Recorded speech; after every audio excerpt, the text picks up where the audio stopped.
The massive doors to the Galactic Council chamber parted with a resonant hum that vibrated through the floor. Ambassador Kate Turner fought to keep her breathing steady as she led the small human delegation forward. The chamber expanded before them like a cathedral built for giants. The ceiling soared hundreds of meters overhead with crystalline structures capturing and refracting light across the vast space. Tiered seating rose in concentric circles around a central platform housing thousands of beings from across the known universe. Kate had studied the files for months, but nothing prepared her for the reality of seeing so many different species gathered in one place. Beings with multiple limbs, towering crustacean creatures, floating gas sacs with dangling sensory tentacles, and hundreds more beyond easy description. All eyes, equivalents, and sensory organs focused on the 5 humans as they walked the long, transparent bridge to the testimony platform. Species designation: Earth human. A booming voice announced through the chamber translation system. Approach for judgment on petition for protected status. Kate felt the weight of the moment. Earth had been discovered by galactic scouts only 3 years ago. Their technological development labeled as precocious but unstable. Their planet designated as resource-rich, suitable for standard extraction protocols. Without protected status, Earth would be open to mining operations, colonization, or worse. Behind her walked the rest of the human delegation: Alan West, the xenobiologist; Maria Daniels, the cultural specialist; Darius Hall, the military advisor; and Ben Porter, the technological expert. Their footsteps echoed in the sudden silence of the chamber. Humans, a massive being with iridescent scales and multiple eye stalks, spoke from the High Council section. You stand before the assembled representatives of the Galactic Consortium. Your species has bypassed standard protocols by requesting immediate protected status. Such an action is unprecedented for a species at your development stage. Do you understand the gravity of your petition? Kate stepped forward, her voice clear and unwavering. We do, High Counselor Vrax. We understand that by galactic standards, Earth is considered underdeveloped, but we believe our case merits special consideration. Murmurs rippled through the chamber. A tall, spindly being with translucent skin rose from the mid-tier seats. Point of order. Earth humans have not even achieved stable interstellar travel. They reached their moon only 70 rotations ago. They have no standing to petition. The law allows for petitions from any sentient species, regardless of development level, Kate countered. Article 17, Section 4 of the GIR Consortium Charter specifically states that technological development alone shall not determine rights of representation. The chamber erupted in surprised chatter. Vrax slammed a ceremonial staff against the floor, silencing the room. You have studied our laws, human. This is unusual. We take our survival seriously, Kate replied. When your scout ships arrived, we devoted all resources to understanding the galactic community we were joining. A being composed of what appeared to be swirling plasma, contained in a metallic exoskeleton, moved forward. The human speaks truth but omits context. Their world intercepted and decoded our communication protocols within days of first contact. They have been accessing our information networks illegally for nearly 3 planetary rotations. Gasps and angry shouts filled the chamber. Kate maintained her composure, though sweat beaded on her forehead. High Counselors, we did what any species would do when faced with potential extinction. We sought information. Your encryption systems were designed to prevent access by known galactic technologies, but not ours. Our computational approaches differ fundamentally from galactic standards. You admit to espionage, a bulbous creature bellowed from the upper tiers. We admit to survival instinct, Kate replied.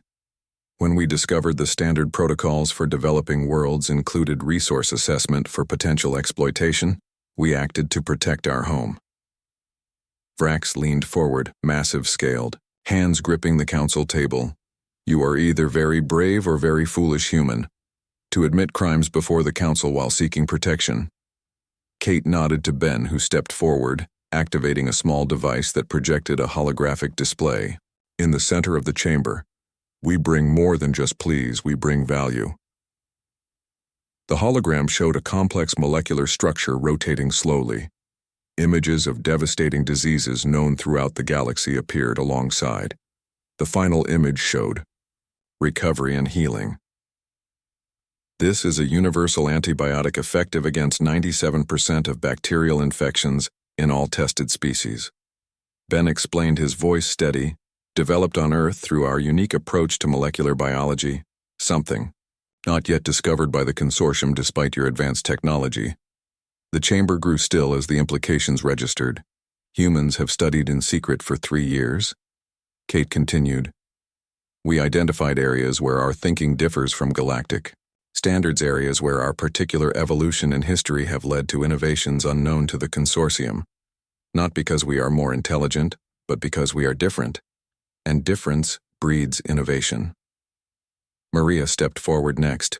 We also noted the consortium has struggled with the Dresk Rebellion for over 60 rotations. Their guerrilla tactics have proven effective against standard consortium military protocols. Darius activated another hologram showing military formations and counterinsurgency tactics. Earth history is unfortunately rich with conflict.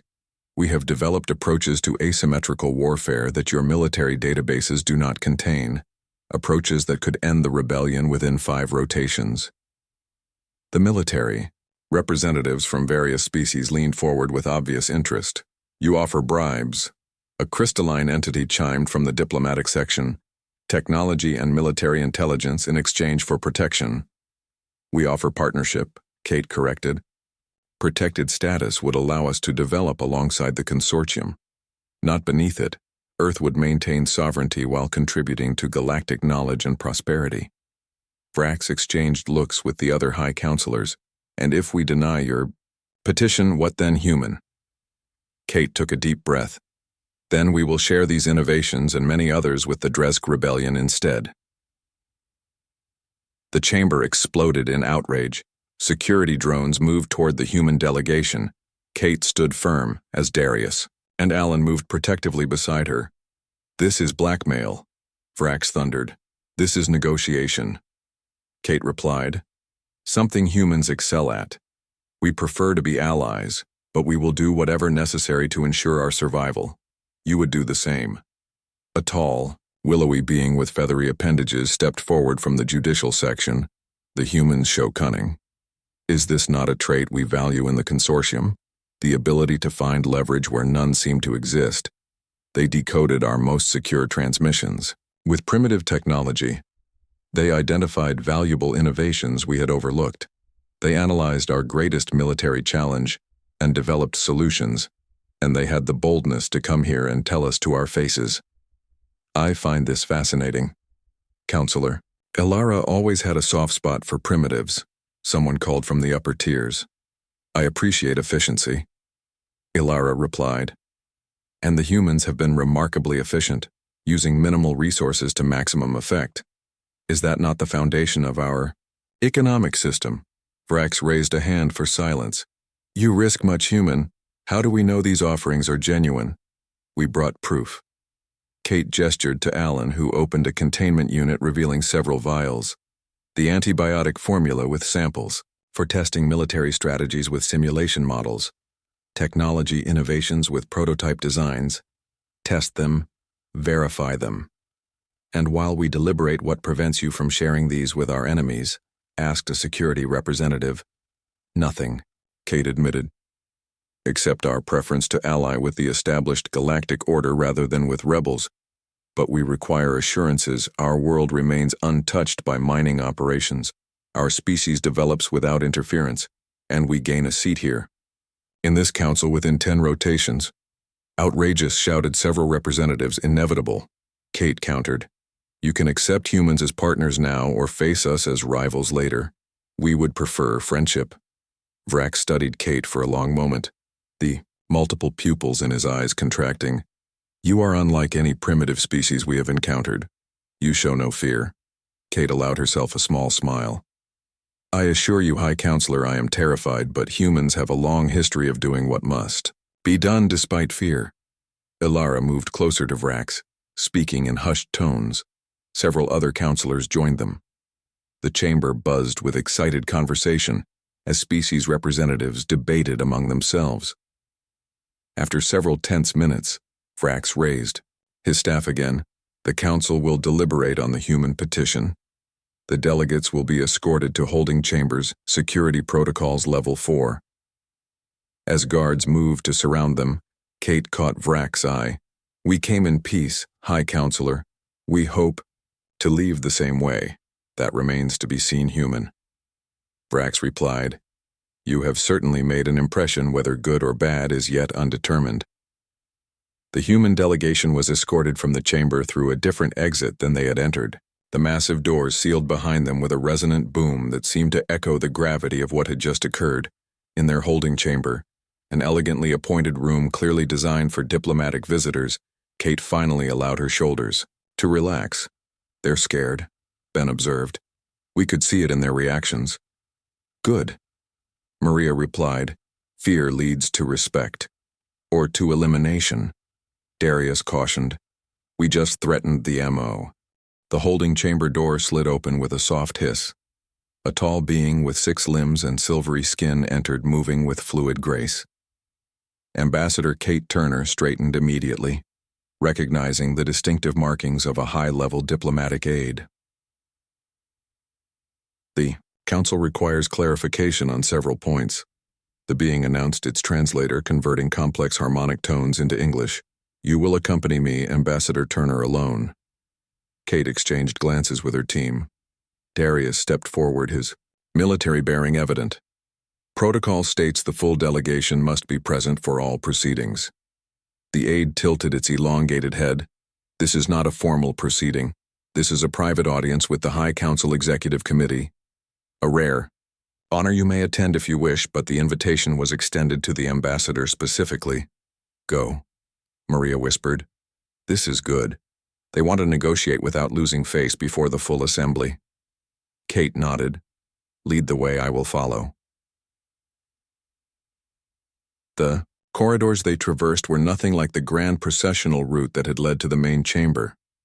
Instead, they moved through what appeared to be administrative sections of the council complex. Beings of various species moved purposefully, carrying data devices or engaged in quiet conversation. Many stopped to stare at Kate, the first human most had ever seen. The aide led her to an elevator platform that rose swiftly without any apparent mechanism of propulsion. When the doors opened, Kate found herself in a circular room with panoramic views of the sprawling capital city. Below them, massive structures glittered in the light of the system's twin suns. Flying vehicles moved in orderly patterns between buildings. 5 beings waited in the room, each representing one of the founding species of the Galactic Consortium. Vrax, the scaled multi-limbed giant, stood at the center, his iridescent scales shifting color as he turned toward Kate, Ambassador Turner. You have caused quite a disturbance in our ordered proceedings, Vrax said, his translator rendering his rumbling speech into crisp English. That was not our intention, High Counselor, Kate replied, but the circumstances required decisive action. A being composed of what appeared to be crystalline structures arranged in humanoid form stepped forward. Light refracted through its body, creating rainbows across the floor. You threatened the consortium with aiding rebels. If that is not hostile intent, what is, Counselor? Thrix, we presented options. Kate maintained eye contact with the crystal being, though she wasn't entirely sure where its sensory organs were located. When faced with potential extinction, species will take extreme measures. Humans are no exception. Your extinction was never proposed, a third counselor interjected. This one appeared almost gaseous, contained within a transparent field. Its voice emerged as soft whistles through the translator. Standard resource protocols allow for preservation of indigenous species. Kate turned to the gaseous entity. On reservations, Counselor Eric's. With all due respect, we studied the standard protocols thoroughly. Indigenous populations are relocated to designated preservation zones while the remainder of their worlds are developed for resource extraction. They become dependent on consortium supplies. Their cultures stagnate. Their populations dwindle. This is well documented across 17 cases in the last century alone. The fourth counselor, AID, massive aquatic being suspended in a hovering tank of bluish liquid, made a series of clicking sounds. The human has done her research impressive. Thank you, Counselor Morag. Kate nodded to the aquatic being. We believe in thorough preparation. The man, fifth counselor, had remained silent until now. This being appeared almost humanoid with 4 arms and skin that seemed to shift patterns like a living video screen. You accessed our networks illegally. Such actions typically result in severe penalties. Yet you stand before us making demands. What prevents us from simply imprisoning you and proceeding with standard protocols for Earth? Kate turned to face this counselor directly, because Counselor Alara, that would trigger Protocol Omega. All the FIZ intelligence we gathered, all the innovations we developed would transmit automatically to the Dresk Rebellion. You would gain nothing and create a powerful ally for your enemies. Vrax moved closer, towering over Kate. You play a dangerous game, human. We play the only game available to us. Kate replied, her voice steady. We did not choose these circumstances, but we will use every advantage to ensure our survival and independence. Ilara's skin rippled with patterns that seemed to indicate amusement. I find your species fascinating, Ambassador. You have been interstellar for less than a decade, yet you navigate our politics with remarkable skill. Necessity is a powerful teacher, Kate said, and humans adapt quickly. Vrax gestured toward the viewport. Look upon this city, Ambassador, the capital of a civilization that spans 3 spiral arms of the galaxy. We have brought order to chaos, stability to millions of worlds. Resources are distributed according to need, technologies shared according to readiness. The consortium has stood for 50,000 years. What makes you think your small world, your young species, can dictate terms to us? Kate stepped to the viewport, gazing out at the alien metropolis. Impressive indeed, High Counselor. And yet you face rebellion. The Dresk and their allies resist despite your overwhelming power. Why do you think that is? An uncomfortable silence fell over the room. Because the consortium has become rigid. Kate continued. Set in its ways. Categorizing. Classifying, controlling according to patterns established millennia ago. But the universe is not static. Life evolves. Situations change.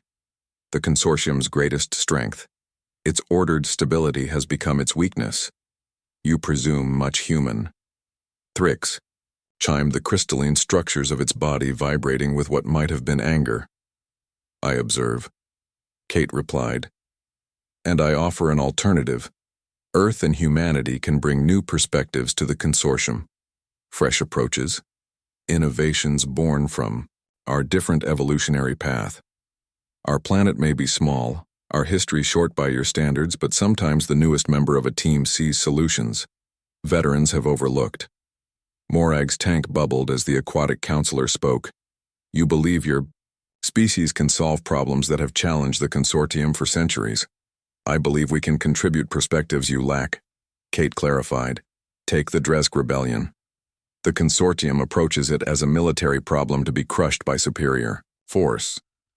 But our analysis suggests it's fundamentally a cultural conflict. The Dresk and their allies rebelled not because they reject order, but because they reject homogenization. They want recognition of their cultural uniqueness. Something the consortium's standardized protocols don't provide. Eric's gaseous form swirled rapidly. How would you know the motivations of rebels?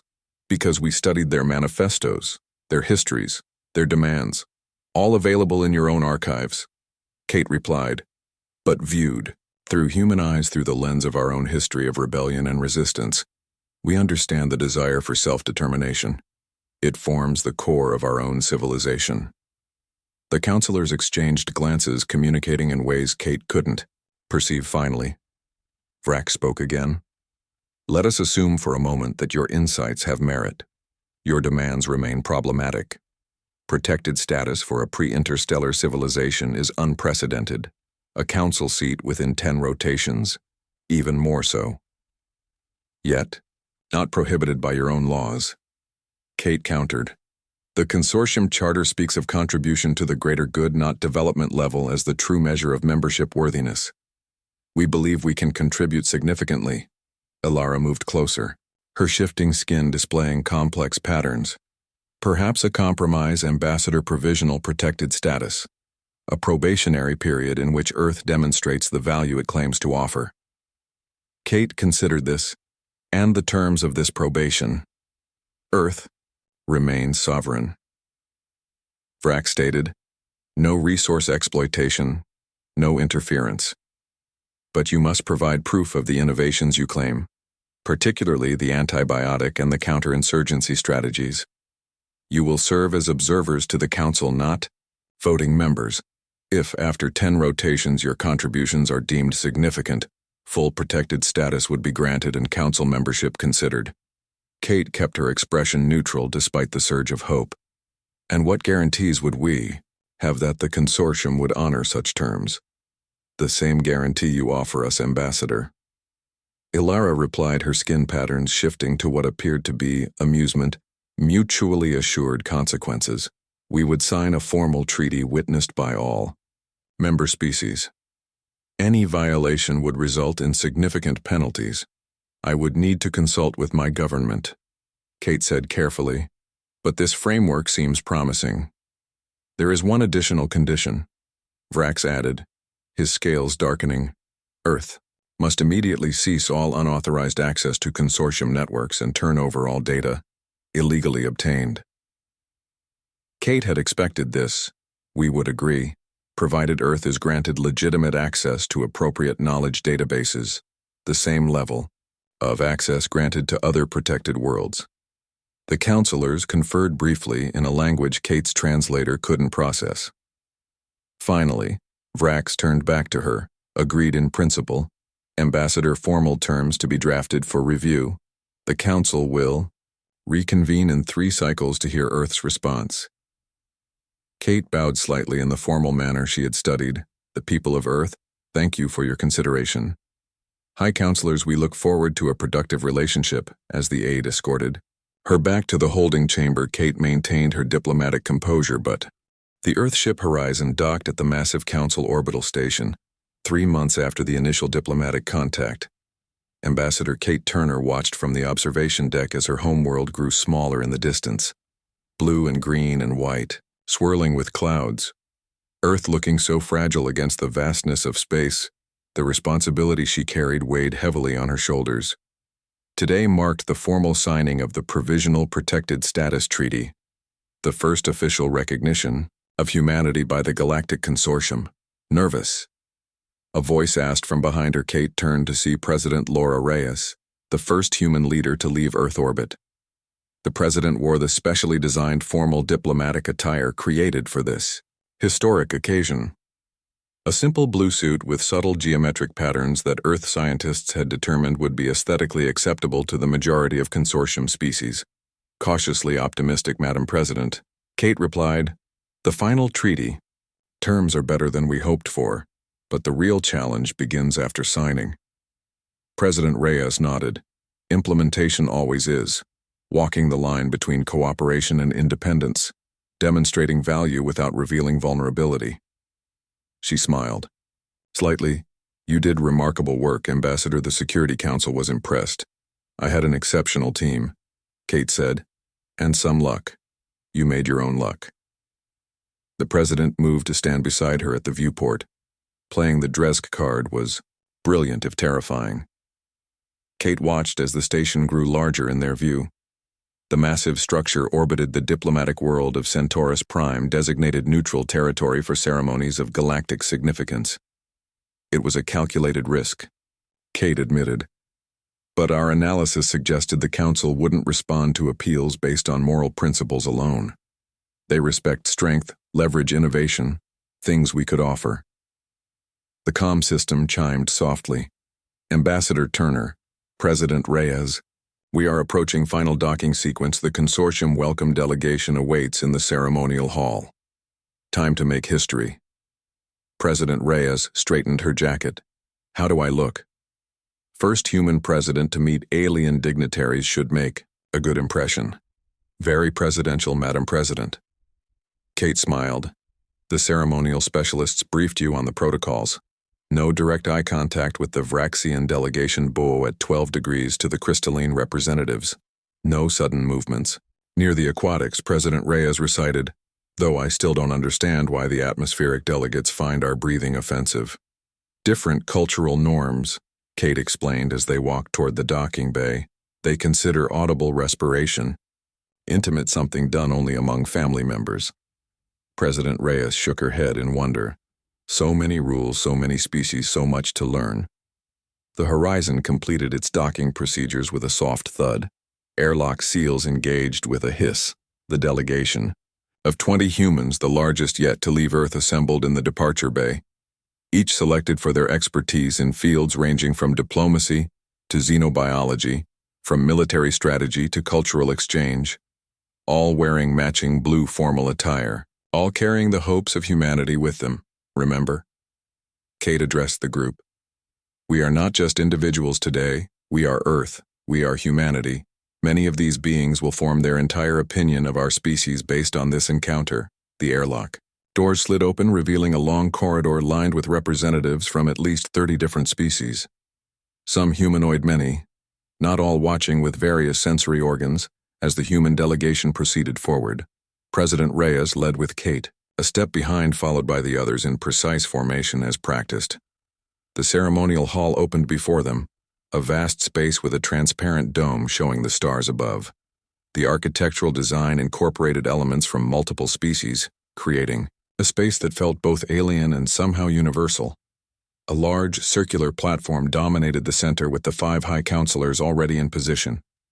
The Vraxian, Thrixian, Arixian, Meragian, and Alaran representatives stood in formal array, their ceremonial regalia glittering under the lights. Hundreds of other beings filled the tiered seating surrounding the platform. Representatives from every consortium member, world ambassadors, diplomatic corps, military attachés, cultural observers all gathered to witness this historic moment. A sonorous tone echoed through the hall, signaling the beginning of the ceremony. The human delegation took their designated positions opposite the High Council. Today marks an unprecedented occasion. Vrax's powerful voice carried throughout the hall, his translator rendering his words in multiple languages simultaneously. The Galactic Consortium extends provisional protected status to species designation Earth-Human, a pre-interstellar civilization. This decision recognizes the unique potential contributions of humanity to our collective knowledge and prosperity. Murmurs rippled through the assembled dignitaries, some approving, some clearly skeptical. Counselor Ilara stepped forward, her skin shifting in formal patterns. The humans have demonstrated exceptional adaptive capacity and innovative thinking. Their different evolutionary path has produced perspectives that may benefit the consortium in addressing certain challenges. President Reyes stepped forward as rehearsed. On behalf of Earth and all humanity, I extend gratitude for this recognition. We come seeking friendship, knowledge, and mutual prosperity. We bring our unique insights and abilities, hoping to contribute to the greater galactic community. The formal treaty appeared as a holographic display between the human delegation and the council. The document rotated slowly, showing text in multiple languages, including English. The terms had been negotiated, refined, and finalized over the past 3 months. Earth would maintain sovereignty and be protected from exploitation. Humans would have limited access to consortium knowledge bases and technology. In exchange, Earth would share specific innovations beginning with the universal antibiotic and certain tactical approaches to the Dresk conflict.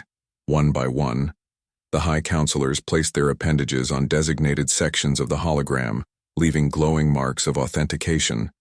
President Reyes then did the same, her handprint joining theirs. The completed treaty pulsed with light, then separated into multiple copies, one floating to each signatory. It is done, Vrax announced. Earth is now under consortium protection. Earth humans are recognized as provisional associates. The treaty takes effect immediately. Applause and other forms of approval emanated from some sections of the audience, though Kate noted with concern that many delegates, particularly from the resource development sectors, remained silent, their body language suggesting disapproval. The ceremonial part concluded. The gathering transitioned to the diplomatic reception. Beings of all descriptions mingled in the vast hall. Food and drink suitable for various biologies was served by automated systems. Kate stayed close to President Reyes as they moved through the crowd accepting congratulations and introductions. Ambassador Turner. A melodious voice called Kate, turned to see Counselor Alara approaching. Your president makes a favorable impression. Thank you, Counselor. Kate bowed slightly. She was selected partly for her diplomatic abilities. Selected. Alara's skin patterns shifted in what Kate had learned to recognize as curiosity. I was under the impression your leaders were chosen through popular voting. They are, Kate explained. But our government recommended President Reyes specifically for this mission based on her qualifications. She volunteered knowing the historical significance. Fascinating, Alara observed. Your governance systems are quite different from ours, more fluid, less hierarchical. I look forward to studying them further. Before Kate could respond, a commotion erupted across the hall. A delegation of beings with distinctive red carapaces were gesturing animatedly toward the humans. Several security drones moved to position themselves between the groups. Zorlithians. Alara's skin patterns darkened. Resource development conglomerate. They stood to gain significant mining rights on Earth under standard protocols. Kate tensed. Should we be concerned? They have significant influence in the consortium, particularly among the industrial sectors. Alara admitted. They lobbied aggressively against your protected status. They stand to lose considerable potential profit. The treaty is signed. Kate said. They cannot overturn it. Not directly. Alara's patterns shifted again. But be watchful, Ambassador. Not all in the consortium welcome this precedent, a pre-interstellar civilization leveraging terms rather than accepting standard protocols. It disturbs the established order. Kate watched as the Zorlithian delegation departed the hall, their movements suggesting anger. We anticipated some resistance. Anticipate more, Alara advised. The Zorlithians rarely accept defeat. They will seek other avenues to achieve their goals. The reception continued for several hours, Kate ensuring President Reyes met key allies and potential partners. She noted which delegations approached warmly, which remained distant, and which avoided. The humans entirely mapping the political landscape they now had to navigate. As the event concluded and the human delegation prepared to return to their ship, Kate found a moment alone with the president. Well, Ambassador, President Reyes asked quietly. Your assessment? Kate chose her words carefully. We've made a historic achievement, but we've also made powerful enemies. The Zorlithians and the resource development factions see us as a threat to their interests. We need to move quickly to implement our part of the treaty, demonstrate our value to the consortium at large. Make. Red alert klaxons blared throughout the Earthship horizon. Ambassador Kate Turner rushed to the bridge, still wearing her formal diplomatic attire. The massive view screen showed multiple vessels approaching their position, sleek, predatory designs. Unlike the ornate consortium diplomatic ship's status report, Kate demanded as she entered. Captain Ryan Diaz turned from his console. 7 vessels of unknown configuration on intercept course energy readings suggest weapons-powered consortium. Station control claims no knowledge of their identity or purpose. The President, secure in her quarters with a security detail. Captain Diaz replied, all non-essential personnel have moved to protected sections. Kate studied the tactical display. Options. Limited. Diaz admitted, Horizon is a diplomatic vessel. We have defensive shields but minimal offensive capabilities. The unknown vessels appear to be military grade. Communication from the lead vessel. Ambassador, the communications officer, announced on screen. Kate straightened her jacket and stood tall. The view screen shifted to show a being with a red carapace and multiple compound eyes. The translator identified the species as Zorlithian Earth vessel. The being chittered. This is Resource Acquisition Director Krazex of the Zorlithian Mining Consortium. Your presence in this system violates prior resource claims, Director Krazex. Kate replied, keeping her voice steady. Earth has just signed a protected status treaty with the Galactic Consortium. Our presence here is fully authorized. We recognize no such treaty. Krazex's mandibles clicked rapidly. The Consortium High Council overstepped its authority. Earth and its resources were categorized for standard extraction. Procedures prior to your interference, the Zorlithian Consortium filed claim documentation, according to established protocols. Kate signaled to the communications officer to mute the transmission momentarily. Contact Counselor Ilara immediately. Tell her we have a situation. Turning back to the screen, she unmuted. Director Krazex, your dispute is with the Galactic Council, not Earth. If you have concerns about the treaty, please address them through proper diplomatic channels. This aggressive approach violates multiple consortium laws. We are within our rights to protect our interests. Krazex responded. Your vessel will power down and prepare for boarding. Resistance will be met with appropriate force. The transmission ended abruptly. Captain Diaz turned to Kate. They're moving into attack formation. Ambassador orders.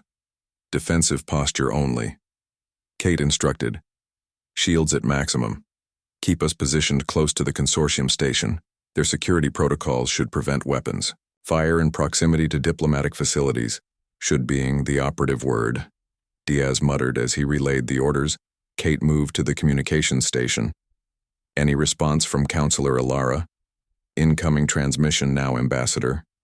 The officer replied. Ilara's image appeared on screen, her skin patterns showing agitation.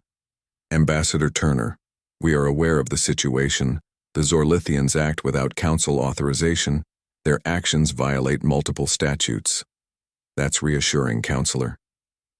Kate replied, but they have 7 warships surrounding our vessel. What is the Council doing about it? Security vessels have been dispatched. Ilara's patterns shifted in what Kate had learned to recognize as concern. Unfortunately, most of our defensive fleet is deployed at the Dresk conflict zones. Reinforcements are approximately 20 minutes from your position. Kate felt her stomach tighten. The Zorlithians will have boarded us by then. Maintain defensive posture. Ambassador Ilara advised any offensive action would complicate the diplomatic situation. The treaty is clear regarding Earth's protected status, but aggression from your vessel would provide the Zorlithians political leverage. So we just wait to be boarded. Kate asked incredulously. I must consult with the full council. Ilara replied, please, Ambassador, delay as long as possible. The transmission ended. Captain Diaz looked to Kate for direction. We can't outrun them. Our engines aren't designed for combat. Maneuvers. Kate's mind raced, analyzing options. Status of the constellation probes. The science officer looked up in surprise. The microsatellites. All 6 are deployed for stellar observation. Ambassador standard scientific package as agreed in the treaty, and their positions relative to the Zorlithian vessels. The officer checked his readings. Probe 3 is approximately 500 meters from the lead vessel. Probes 1 and 6 within 1 kilometer of their flanking ships. The others are more distant. Kate turned to the communications officer. Open a channel to Earth Defense Command Priority Alpha Activation Code. Turner Epsilon 79. Ambassador, Captain Diaz stepped closer. His voice low. What are you planning? Those are scientific probes, not weapons. Not exactly, Kate replied quietly. Consider it a contingency we hoped not to use. The communications officer nodded. Channel open, command standing by. This is Ambassador Turner. Kate spoke clearly. Implement Protocol Sunburst. Authorization Omega 397. Authorization confirmed, came the response.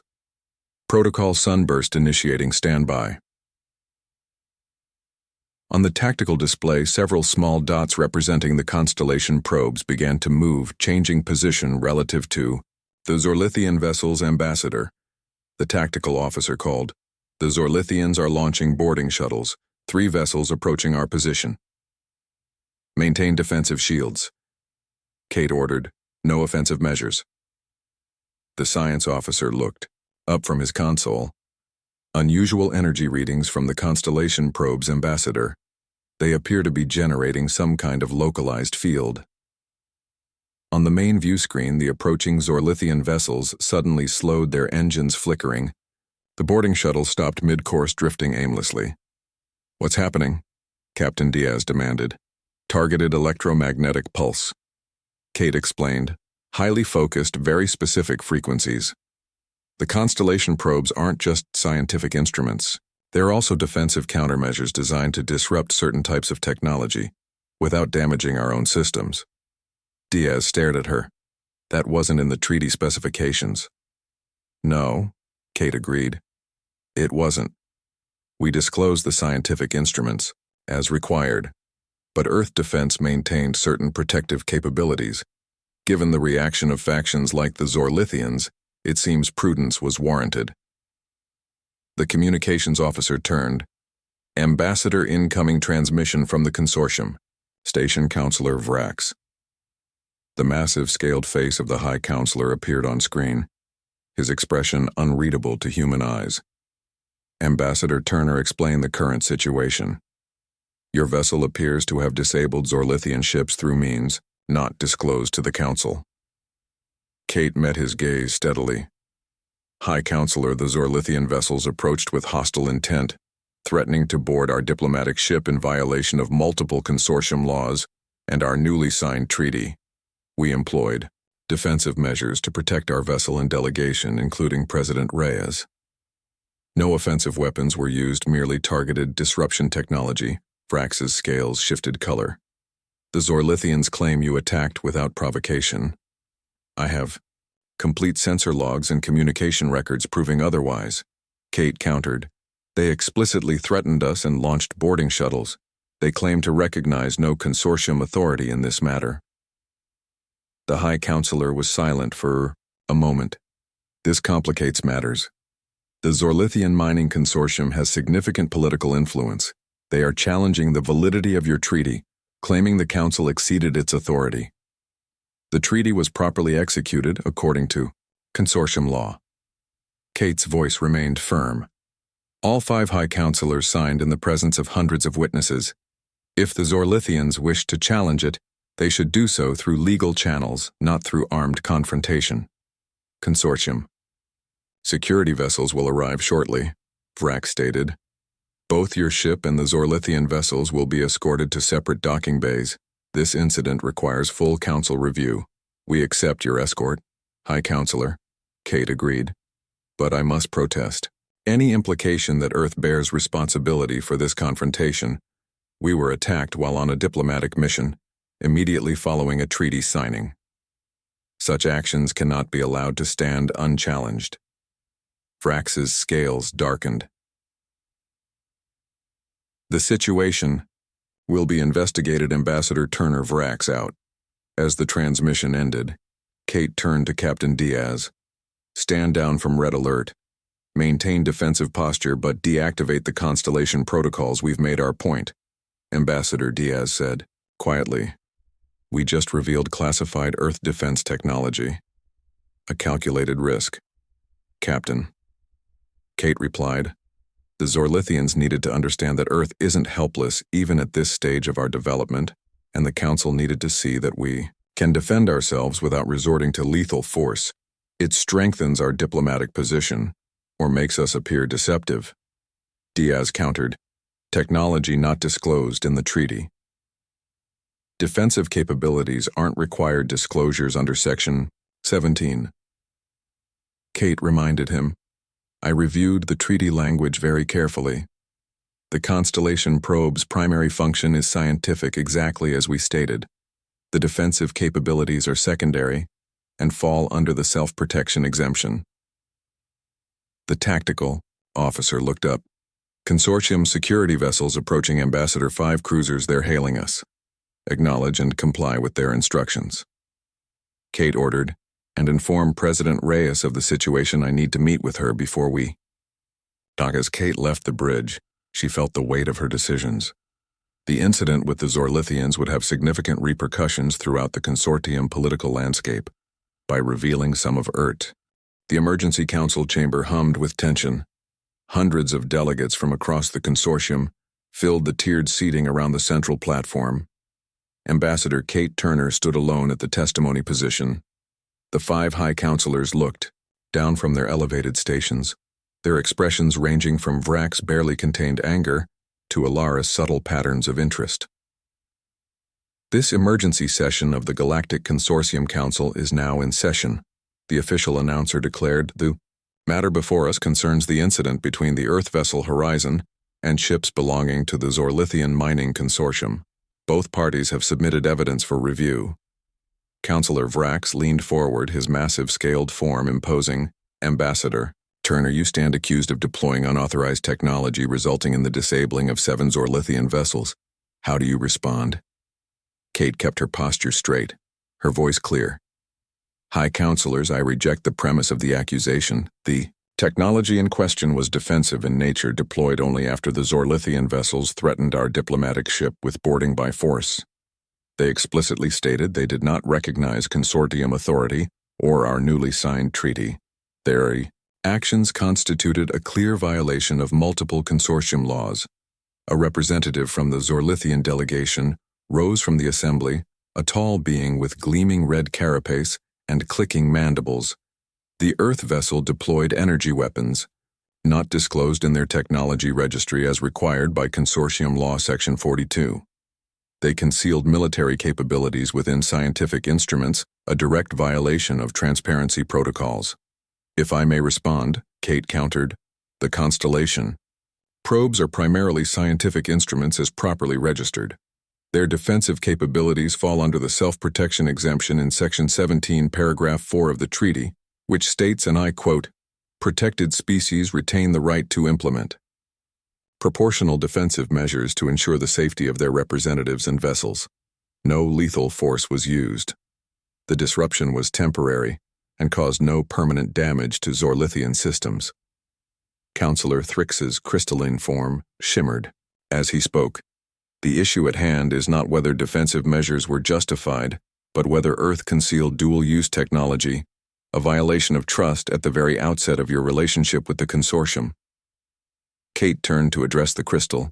Being counselor with respect, Earth disclosed all information required by the specific terms of the treaty.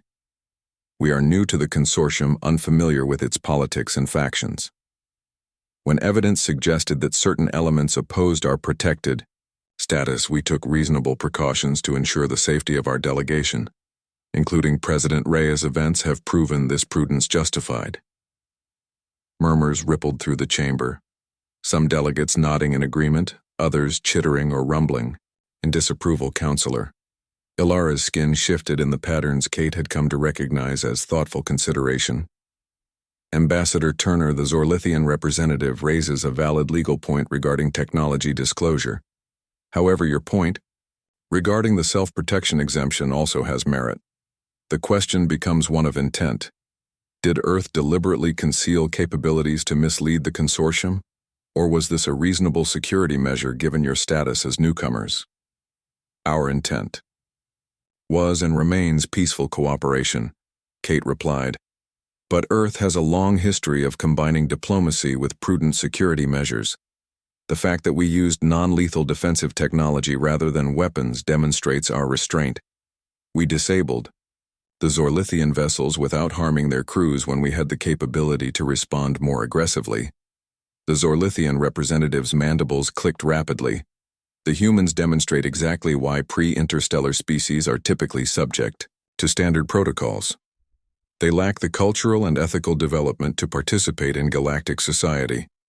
They think in terms of weapons and defenses rather than cooperation and harmony. Kate felt her temper flare, but kept her voice measured. The Zorlithian delegation's actions hardly exemplify cooperation and harmony. They attempted to board a diplomatic vessel by force immediately after a treaty signing. Their stated intention was to reject consortium authority and enforce their resource claims on Earth despite the protected status treaty. This was not the action of a peaceful cooperative species, but of one seeking to protect its financial interests through intimidation. The council chamber erupted in a cacophony of voices, some supporting Kate's assessment, others defending the Zorlithians. Counselor Vrax slammed his ceremonial staff against the floor 3 times. the booming sound echoing through the chamber. "Order," he commanded. "This council will maintain proper procedure." When quiet returned Counselor Morag. The aquatic being spoke from his hovering tank. "Evidence from station sensors and independent diplomatic vessels confirms the Earth ambassador's account. The Zorlithian vessels initiated the confrontation explicitly, rejected consortium authority and launched boarding craft toward the Earth vessel. These are serious violations. Defending legitimate resource claims is within consortium law," the Zorlithian representative insisted. "Earth was categorized for standard resource extraction before these humans manipulated the Council into an unprecedented treaty." Manipulated. Kate raised an eyebrow. "We presented our case according to consortium law. The Council made its decision based on the merits, including the valuable innovations Earth offered in exchange for protection. Is the Zorlithian delegation suggesting the High Council can be so easily manipulated, or that its judgment is flawed, a clever move?" Kate knew. The Zorlithians couldn't challenge the Council's judgment directly without political consequences. Councillor Eric's gaseous form swirled as he spoke. "The treaty was properly executed according to consortium law. What concerns this council is the pattern of behavior Earth has demonstrated, first accessing our networks without authorization, then leveraging that information to negotiate protected status, now deploying undisclosed defensive technology. These actions, while perhaps individually justifiable, suggest a concerning pattern." Kate took a deep breath. "Counselors, I understand your concerns. From your perspective, Earth may appear calculating, even manipulative. But consider our position, a developing world suddenly contacted by an advanced civilization, learning we were categorized for resource extraction, which we quickly discovered meant the effective end of our independent development, perhaps even our culture. Would any species not fight for its survival using whatever advantages it could find?" She looked around the chamber, making eye contact with various delegates. "Earth wishes to be a valuable member of the galactic community. Our innovations in medicine have already begun distribution to worlds suffering from bacterial plagues. Our tactical analysis of the Dresk conflict has been submitted to military command. We have complied with every aspect of the treaty, but we will not apologize for taking precautions to ensure our representatives' safety, particularly in light of the Zorlithian attack, which proved those precautions necessary." The council chamber fell silent as delegates considered her words. Finally, Councillor Alara spoke. "I move that this council recognize two separate issues. First, the Zorlithian violation of diplomatic protocols and treaty, provisions which requires appropriate sanction. Second, the question of Earth's technology disclosure, which requires clarification, but falls within the self-protection exemption of Section 17. "I second the motion," Councillor Morag's tank bubbled Vrax. Looked displeased but nodded. "The motion is before the council. We shall vote on each issue separately." The voting process took nearly an hour, as representatives from all member worlds registered their positions. When completed, the results appeared on holographic displays throughout the chamber. On the matter of Zorlithian violations, Vrax announced, "The council finds by majority vote that the Zorlithian mining consortium violated diplomatic protocols, consortium law, and the Earth protected. Status treaty sanctions are imposed, including reparations to Earth and suspension of resource claim filing privileges for 2 standard cycles." The Zorlithian delegation's carapaces flushed darker red, their mandibles clicking in agitation. On the matter of Earth's technology disclosure, Vrax continued, "The Council finds by narrow majority that while Earth's actions were technically within treaty parameters, they demonstrated concerning lack of transparency. Future violations will result. In treaty review, all Earth vessels must now submit to complete technology scanning before entering consortium space." Kate maintained her diplomatic composure. Though the technology scanning requirement would expose Earth defense secrets, it was better than treaty revocation, but still a significant concession. "This council is adjourned," Vrax declared, striking his staff once more, as the delegates began to disperse. Kate was approached by Councillor Alara. "A qualified victory ambassador, you maintained your treaty status, but at the cost of some trust.